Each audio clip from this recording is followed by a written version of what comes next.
Bienvenue. Aujourd'hui, on s'attaque à un sujet absolument crucial, la cybersécurité. Et on va se concentrer sur les TPE et les PME parce que la menace est bien réelle et elle grandit de jour en jour. Alors, dans cette analyse, on va décortiquer les risques, mais surtout, on va voir comment on peut s'en protéger concrètement et efficacement. Allez, on rentre direct dans le dur. Regardez bien ce chiffre, plus 400%. C'est l'augmentation, ou plutôt l'explosion, des attaques par phishing en France depuis 2020. Oui, plus 400%. Ce n'est plus une simple tendance là, c'est une véritable déferlante qui s'abat sur les entreprises. Et cette déferlante, elle a un coût. Un coût très très lourd.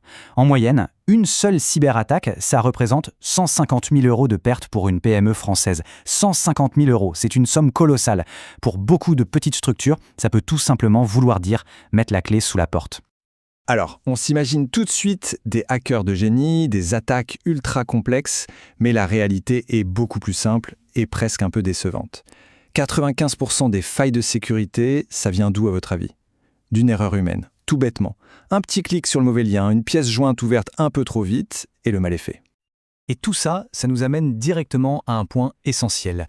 Ce risque, il n'est pas réservé aux géants du CAC 40, loin de là. En fait, les TPE et les PME sont carrément en première ligne. On va voir tout de suite pourquoi. Le chiffre est, sans appel. 90% de l'ensemble des cyberattaques visent les TPE et les PME. Non, ce n'est pas une faute de frappe, c'est bien 90%. Elles ne sont pas des dommages collatéraux, non, elles sont la cible numéro 1. Pourquoi? Parce que les attaquants pensent, souvent à raison d'ailleurs, qu'elles sont des proies plus faciles. Mais attention, le danger n'est pas que financier. Il y a un autre volet, peut-être encore plus angoissant, les conséquences légales. On parle bien sûr du fameux RGPD. Et là, on ne parle plus de bonne pratique. C'est une obligation légale pure et simple. Et si on ne respecte pas cette obligation, la sanction peut faire très très mal. L'amende peut monter jusqu'à 4% du chiffre d'affaires annuel, mondial. Oui, mondial. On imagine à peine ce que ça peut représenter. Pour être tout à fait précis, la CNIL ne fait pas dans la dentelle. L'amende peut aller jusqu'à 20 millions d'euros ou 4% du chiffre d'affaires mondial. Et bien sûr, c'est le montant le plus élevé des deux qui est retenu. Inutile de dire que c'est potentiellement dévastateur. Et comme si ça ne suffisait pas, il y a le chrono qui tourne.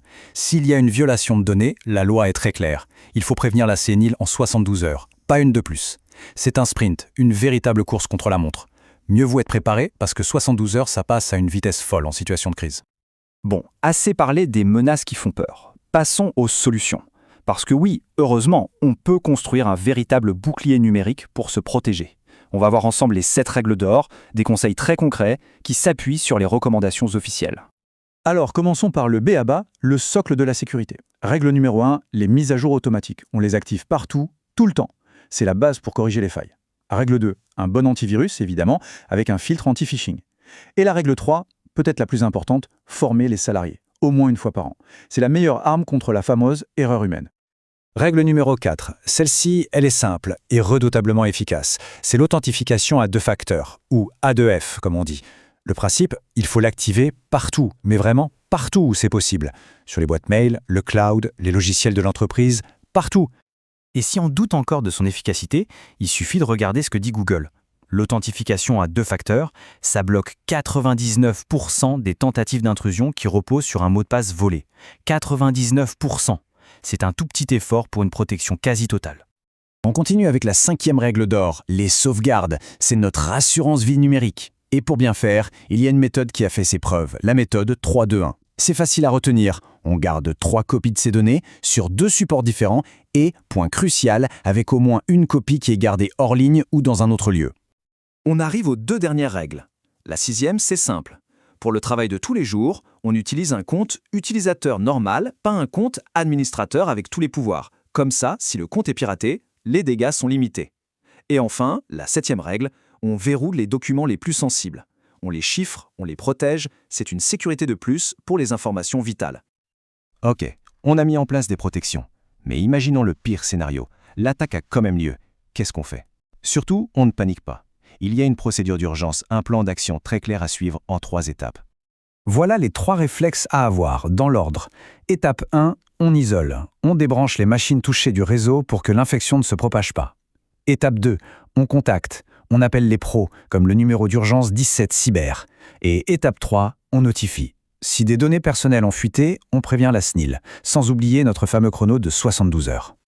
Ce qu'il faut vraiment retenir de tout ça, c'est qu'on n'est pas seul face à cette menace. Il existe plein de ressources, des aides officielles et souvent gratuites, qui sont là pour accompagner les entreprises. En fait, le calcul est vite fait. D'un côté, on a le coût d'une attaque, 150 000 € en moyenne. De l'autre, le coût de la prévention qui peut démarrer à seulement 30 € par mois. L'écart est juste abyssal. C'est un petit investissement pour se protéger d'un risque qui, lui, peut être fatal. Et concrètement, où est-ce qu'on trouve cette aide ? Eh bien, pour l'urgence, c'est 17cyber.gouv.fr. Pour trouver des outils gratuits et fiables, c'est messervicescyber.gouv.fr. Et pour la formation, un point essentiel, il y a la plateforme Sens Cyber qui propose des modules très bien faits, spécialement pour les TPE et PME. Alors on termine avec une question simple mais essentielle. Après tout ce qu'on vient de voir, les risques, les amendes, mais aussi les solutions, la question est, et son entreprise est-elle vraiment bien protégée ? Aujourd'hui, la cybersécurité, ce n'est plus un luxe ou une option, c'est tout simplement une condition de survie.